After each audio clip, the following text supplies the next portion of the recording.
Welcome to another episode of Smartphone World, everybody. What happened today? Well, CES started. I know that tomorrow is actually the huge day for CES, and that's actually probably when you're going to be watching this. So just let you know, sometime today, at the end of the day, you should see another video from me coming up about the big day tomorrow. But today, we definitely learned a lot of things. We found out quite a few things, actually. But before we get to that, I just have to talk about this new iPhone news. I really do. I mean, there is actual... I mean, these aren't really rumors, per se. This is like real information that I think is coming out, that we could possibly see the iPhone 5S come out in June. What will it be? Well, I don't know.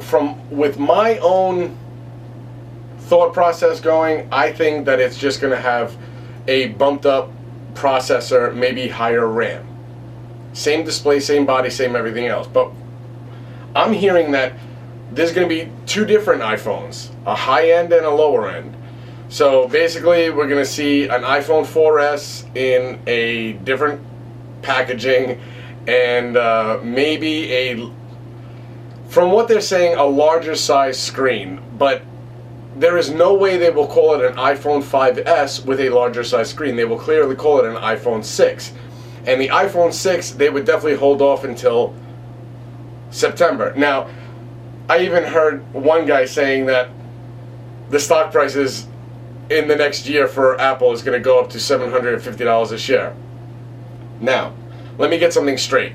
The last time they did that, they said it was going to go over $1,000 a share, and it dropped to $500. It reached $700 and then dropped back down to $500. So to try to get the market pumped about Apple, so you know your customers who bought your stock quotes before this into Apple and lost hundreds of dollars of shares, and you're trying to make it rebound with this type of rumor, that's actually illegal. What you're doing is trying to guide the stock market, and that's highly illegal. So you might want to stop doing that because all your rumors are garbage. If Apple does go through and make a higher end iPhone 5S and a lower end iPhone 5 mini or whatever they're going to call it, and then in October or September come out with the iPhone 6, how much you want to bet their stock price will even drop further because of their junk that they're putting out?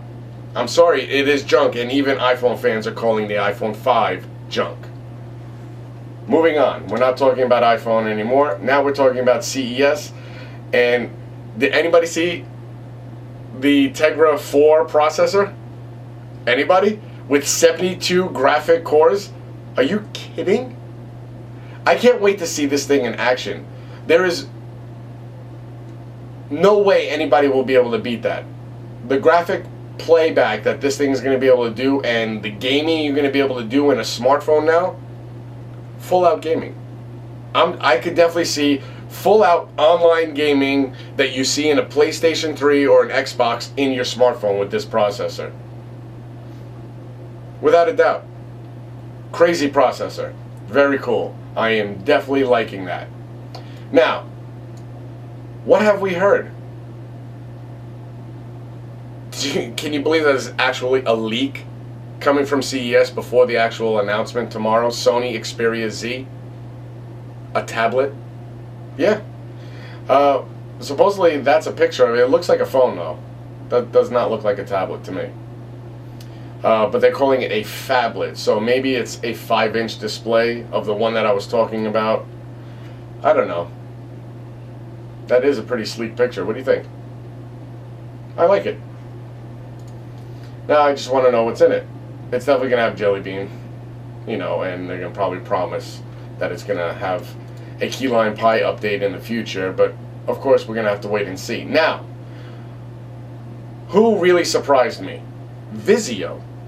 You know the TV maker? Well, they actually came out with a 5-inch 1080 type, you know, big screen smartphone that we're seeing from every company, and a 4.7-inch 720p display. It doesn't look bad. I mean, it is a Vizio, so the display should be good. The 5-inch is going to have the dual-core 1.5 gigahertz with 2 gigs of RAM. It should be quick. And you can expect the same type of thing in the 4.7 inch with 1 gig of RAM. Not bad. I mean, it has 2 SIM card slots and a micro SD slot. That's huge. Of course, you probably only see these in China for a little while, but it is definitely a cool looking phone. And other than that, Huawei, did you see that 6.1 inch Ascend Mate? Is that thing crazy? Look at the size of that thing. That's crazy. That is just simply nuts. And the 5-inch Ascend D2, both of those phones look pretty insane. And if they're going to have what the 5-inch 1080 with 443 PPI, a very tiny bezel. I mean, that thing, it's so thin. Water resistant. Water resistant. 32 gigs of internal memory, 13 megapixel camera with 1080 recording, 2 gigs of RAM. It's going to have the quad-core 1.5 gigahertz Snapdragon S4 processor. The Ascend D2s, they're both going to have Jelly Bean. I mean, look at that. Another version of the Ascend D2 might be 4.7 inch. Both of these phones are insane. The battery is going to be 4050 mAh in that over 6-inch display. So you can expect a lot of time from a 4000 mAh battery. I'm telling you guys, if the price is only going to be around $480, it is clearly going to be a superior phone for the money. Because unless you want to spend $700, and I mean, it's going to have a 6-inch water resistant. It's going to be tough to beat that phone. I'm just going to have to check out the operating system to make sure. But I mean, if you want even cheaper, Pantech with AT&T for $50, you get a 720 display, 4.8 inch, dual core 1.5 gigahertz processor in it, 12.6 megapixel camera, 1080 recording, 16 gigs of internal memory for $50 with a contract. What's the crappy thing about it? It's got ice cream sandwich. Yeah, what are you going to do? Okay, now the last thing that I need to talk about, another rumor came out. Well, more of the Samsung i9500. So 9500, that's what they're calling it, 9500X. What is it? Is it going to be an improved Galaxy S3, maybe an S4? Is that the name that they, but it's popping up now. We don't know what it is, but we definitely heard about it. So this was just a little brief episode today about what's coming out in CES. Tomorrow's going to be the big day, so tomorrow expect a little bit longer episode so I can explain everything. Today was just like a little bit of a tease. I didn't really go into what like Intel put out today. I'll talk more about it tomorrow. I just wanted to get this out tonight. Thanks a lot, guys, for another episode of Smartphone World, and check us out tomorrow. Thanks a lot, guys. Have a good one.